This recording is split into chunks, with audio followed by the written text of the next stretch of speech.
Ready start. महोदय, पर्यावरण से तात्पर्य किसी एक व्यक्ति के परिवेश से नहीं वरन व्यक्ति के, समाज के, राष्ट्र के और इस सारी पृथ्वी के ही परिवेश से है, जिसका प्रभाव व्यक्ति, समाज, राष्ट्र और सारे विश्व पर पड़ता है।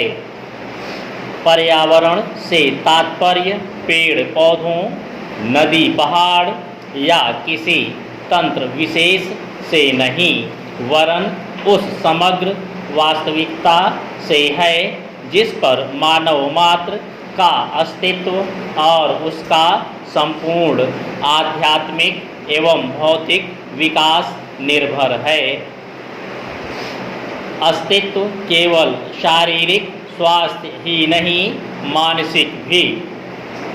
स्वस्थ शरीर में स्वस्थ मन ही अच्छे स्वास्थ्य की परिभाषा है।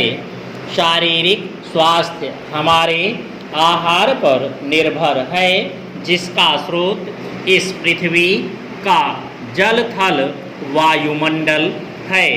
मानसिक स्वास्थ्य भी प्रकारांतर से इन्हीं पर निर्भर है, क्योंकि जैसा खाए अन्न वैसा बने मन।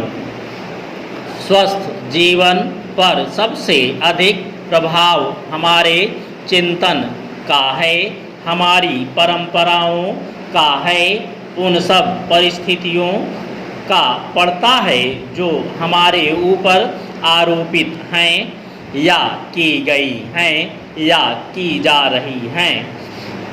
इसलिए पर्यावरण या परिवेश में जल थल वायु ही नहीं बल्कि वे सारे घटक महत्वपूर्ण हैं जिनका कुछ भी प्रभाव हमारे जीवन पर, हमारी क्रियाशीलता पर पड़ता है।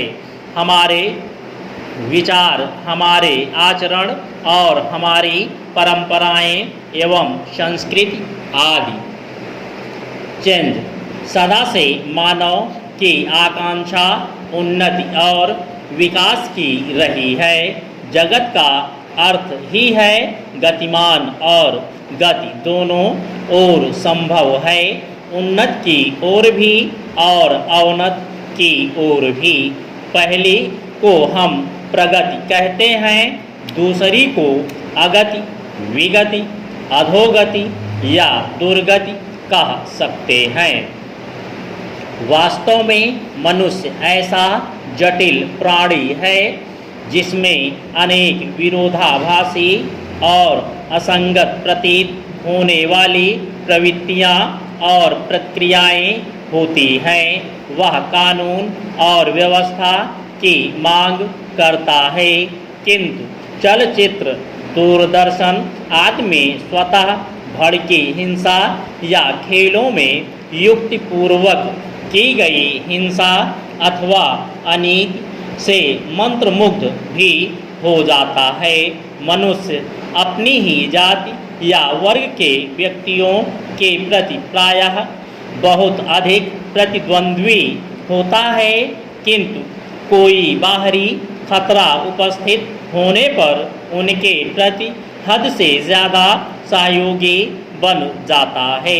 वह सड़कों पर या युद्धों में सामूहिक विनाश के प्रति उदासीन रहता है, किंतु किसी खान में फंसे हुए एक व्यक्ति या किसी कुएं में गिरे हुए एक बालक की रक्षा करने के लिए ढेरों साधन जुटा लेता है। कुछ विद्वान कहते हैं कि मनुष्य बंदर की संतान हो या ना हो, किंतु उसमें खालिस बंदर की द्वैध प्रकृति प्रायः ही होती है।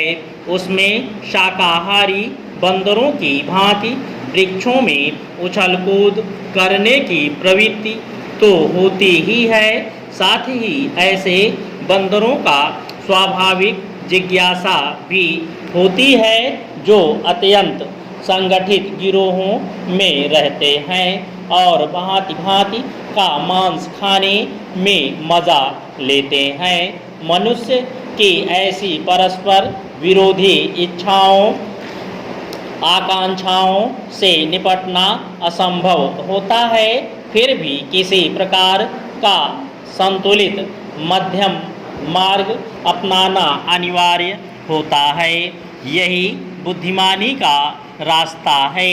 विद्वानों ने मानव की मूलभूत आवश्यकताओं को 5 स्तरों में रखा है। स्टॉप।